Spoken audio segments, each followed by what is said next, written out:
इंकलाब जिंदाबाद, किसान मजदूर एकता जिंदाबाद, किसान मजदूर एकता जिंदाबाद, दुनिया के मजदूरों एक हो, दुनिया के मजदूरों एक हो। साथियों, आप सभा को रोसड़ा अंचल कार्यालय पर भाकपा और संयुक्त खेत मजदूर यूनियन का 1 दिवसीय धरना। नमस्कार, आप देख रहे हैं पी न्यूज। मैं हूं कृष्ण कुमार संजय। समस्तीपुर जिले के रोसड़ा अंचल कार्यालय परिसर में भारतीय कम्युनिस्ट पार्टी भाकपा शाखा रोसड़ा के आह्वान पर संयुक्त खेत मजदूर यूनियन द्वारा विभिन्न मांगों को लेकर 1 दिवसीय धरना प्रदर्शन किया गया। धरना में बड़ी संख्या में खेत मजदूर, किसान एवं भाकपा कार्यकर्ता शामिल हुए। प्रदर्शनकारियों ने सरकार एवं प्रशासन के खिलाफ नारेबाजी करते हुए खेत मजदूरों के न्यूनतम मजदूरी का भुगतान, भूमिहीनों को जमीन का पर्चा, मनरेगा में नियमित काम मनरेगा के नाम बदलने पर आपत्ति, बकाया मजदूरी भुगतान तथा गरीबों को सरकारी योजना का लाभ दिलाने की मांग की। धरना को संबोधित करते हुए भाकपा नेता ने कहा कि खेत मजदूरों का लगातार शोषण हो रहा है, लेकिन प्रशासन इस ओर गंभीर नहीं। यदि मांगों पर शीघ्र कार्रवाई नहीं की गई तो आंदोलन को और तेज किया जाएगा। इस न्यूज का अधिक से अधिक लाइक कीजिए, शेयर कीजिए, सब्सक्राइब कीजिए, कमेंट कीजिए। धरना प्रदर्शन करने का मुख्य वजह क्या है? मुख्य वजह यह है कि लाल झंडा के लोग जो है मनरेगा कानून लड़के बनाया था। वो देवगौड़ा जी के सरकार के टाइम में अपना सरकार था कि बिहार के मजदूर जो है ट्रेन में लटक करके गिरते पड़ते बाहर जा रहा है कमाने के लिए।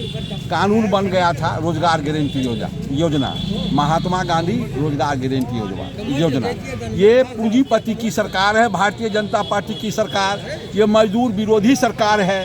ये मनरेगा को समाप्त करना चाह रहा है, लेकिन उसमें नाम पहले बदलने के महात्मा गांधी का नाम हटाया जा रहा है। भला बताइए, राष्ट्रपिता महात्मा गांधी जो देश के आज़ादी में वो कुर्बानी दिए, वो सीना में गोली खाए, वो अंग्रेज़ को भगाने में बहुत बड़ा उनका ये अहमियत था। हिंदुस्तान नहीं, पूरे दुनिया में गांधी जी को पूजा जा रहा है, उस गांधी के अपमानित किया जा रहा है। हमारा नारा है,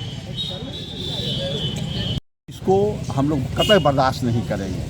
सूबे बिहार में भारतीय कम्युनिस्ट पार्टी, मार्क्सवादी कम्युनिस्ट पार्टी और मार्क्सवादी माले यानी संयुक्त वामपंथ का जो है खेत मजदूर यूनियन का जो है धरना और प्रदर्शन 5 और 6 का था। हम लोगों का मुख्य पूंजी, हम लोग जो है दलित के लिए, गरीब के लिए, मजदूर के लिए ये लाल झंडा जो है हरदम संघर्ष करते आया है। संघर्ष करके बहुत कुछ किया। अंग्रेज़ को भागने के बाद इस देश पर जो है पूंजीपति का कब्जा था। आज़ादी के बाद भी लोग जाते थे जिम्मेदारों का रसीद कटवाने के लिए। भारत के प्रथम चुनाव में भारत के विपक्ष में कम्युनिस्ट पार्टी था, उसने लड़ करके किसान को क्या कहते हैं कि उससे मुक्त करवाया। लेकिन मजदूर जो है आज़ाद नहीं हुआ था। मजदूर कहीं न कहीं किसी मालिक के ज़मीन में बसा हुआ था। वो बंधुआ मजदूर था, मालिक जो है उसी के ज़मीन पर उसको जीना और मरना था। आज़ादी के बाद जब जो है कहता था कोई मजदूर के हम बाहर जा रहे हैं कमाने के लिए, तो वो भूस्वामी ज़मीन मालिक कहता था, अरे तू परदेश चल जमी, हमर गोबर के उठैते, अरे हमर भैंस के चरैते, हमर बेगारी के करते, उजाड़ देता था, घर में आग लगा देता था, बांध के मारता था। आप जानते हैं कि 67 में बिहार में मिली जुली सरकार बना। कम्युनिस्ट पार्टी का 2 मंत्री हुए थे, एक राजस्व मंत्री, एक और कोई मंत्री हुए थे। राजस्व मंत्री इंद्रजीत सिन्हा हुए थे। उन्होंने जिस जमीन पर जो बसा हुआ है बास गीत के पर्चा के कानून बनाए थे। 69-70 में सभी को बास गीत का पर्चा मिल गया, तब मजदूर आज़ाद हुआ। और जब मजदूर आज़ाद हुआ तो मजदूर का बेटा आज दिल्ली, पंजाब, हिंदुस्तान नहीं विदेश भी जाके काम करता है। लेकिन ये बताइए, जिसका दादा को बास गीत का पर्चा मिल गया था, पोता पर पोता हो गया, ज़मीन 1 कट्ठा है, उसको बसने के लिए ज़मीन नहीं है, उसके पास पैसा नहीं है, वो ज़मीन खरीदेगा, ज़मीन महंगा हो गया।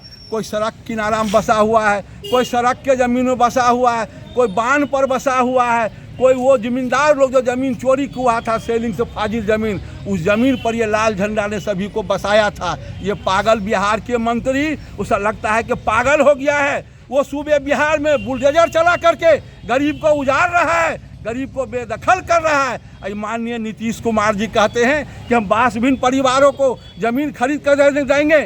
नीतीश बाबू, आप पहले ज़मीन खरीद करके जैसा मकान है वैसा मकान बना दें, स्वयं मजदूर आपका जो है वो ज़मीन छोड़ देगा। जल जीवन हरियाली के सवाल पर पोखर पर भिंडा पर बसे हुए गरीब को आपने उजाड़ दिया। वहाँ कौन बसा हुआ है? वो दलित बसा हुआ है, पिछड़ा बसा हुआ है, जिन लोगों को बेघर आप कर दिए हैं। ये जो है क्या कहते हैं कि सत्ता के में चूर हो गए हैं। ये गरीब विरोधी है, ये किसान विरोधी है, ये मजदूर विरोधी है। आप जानते हैं हाल ही में चुनाव हुआ था, बड़े बड़े लीडर बिहार आए थे, गृह मंत्री और प्रधानमंत्री जैसे लगा मुखिया के चुनाव है, होटल पटना में कैंप गाड़े हुए थे, पैसा के खिलवाड़ किए, महिलाओं को 10-10 हज़ार रुपया लोभ दे करके छिट्टा वोट लेकर सत्ता में चले गए। और उसके बाद महिला के साथ अपमानित किया जा रहा है। भारतीय जनता पार्टी के एक नेता बोला कि सूबे बिहार में 25,000 में महिला बिकती है। महिला के इज्जत के साथ खिलवाड़ हुआ है। ये बिहार वासी को शर्मनीय बात है। यहाँ के नौजवान को इस बात बहुत तीखा लगा है। यहाँ के महिलाएं चौराहे पर चली आई है आंदोलन करने के लिए, और यहाँ के MP और MLA हाथ पर हाथ दे के बैठा हुआ है। भला बताइए, यहाँ की संसद जो है वो महिला है। हम उनको कहना चाहते हैं वो भी हमारे समाज की बेटी है, वो नौजवान की बहन है, और एक बहन का आबरू इज्जत से खिलवाड़ हो रहा है और वो चुपचाप बैठी हुई है। हमारे विधायक जी चुनाव से पहले लोगों ने उनको खदेड़ दिया, कहा भोज खौका MLA हैं, और वो शान से 50,000 वोट से इस जनता के बदौलत जीते हैं। यहाँ के लोग कह रहे हैं कि महिलाएं के वोट से ये लोग सत्ता में गए हैं, कि महिलाएं लोग जो है आंख मूंद करके किसी से बूझे समझे नहीं, पैसा के लालच में, मतलब हमको लोन मिला है, हम बिजनेस करेंगे, हम जो है आगे बढ़ेंगे, उस सवाल पर वोट दिया है। उस महिला के साथ अपमानित किया है। ये लाल झंडा के सिपाही, ये बिहार राज्य खेत मजदूर इस बात को कतई बर्दाश्त नहीं करेगा। और आज के महिलाएं ने यहाँ घोषणा की है, अगर 15 दिन के अंदर में विधायक और संसद उस नेता के खिलाफ में कोई निंदा प्रस्ताव नहीं किया तो हम लोग यहाँ जो है रोसड़ा प्रखंड में कहीं न कहीं MP और MLA का पहले पुतला दहन करेंगे, उसके बाद मुख्यमंत्री और प्रधानमंत्री करेंगे। यही आज हमारा प्रदर्शन का मुख्य बिंदु। आप विधायक पर क्यों भड़के हुए हैं? क्या हम विधायक, हमारे विधायक हैं, सम्मानित हमारे विधायक हैं। 1,25,000 वोट आया, वो अच्छे आदमी हैं, तब उनको वोट आया। विधायक पर नहीं भड़के हैं, उनके पद का जो है गरिमा को गिरा रहे हैं, इसलिए उन पर हम भड़के हैं। कबीर मठ जमीन को लेकर, धांधली को लेकर आप देखिए, कबीर मठ जमीन कहना है कि मरने का गम नहीं है, जम डर है कि जम का घर देखा हो गया। अगर इस लड़ाई में फेल हम लोग हो गए, ये भू माफिया गांव में इसी तरह गरीब को उजाड़ करके किसी का जमीन को लिखा लेगा, कब्जा कर लेगा। अफसोस इस बात की है कि हम लोग एकदम, हमारे नेता रामनेश पांडे बोल दिए हैं कि अगर ये अंचलाधिकारी 1 महीना के अंदर में गिरफ्तार नहीं हुई तो इससे बड़ा आंदोलन हम शुरू करेंगे। क्या नाम है सर? मोहम्मद सईद अंसारी, भारतीय कम्युनिस्ट पार्टी जिला कार्यकारिणी के सदस्य हैं, अब बिहार राज्य खेत मजदूर के हम सदस्य हैं।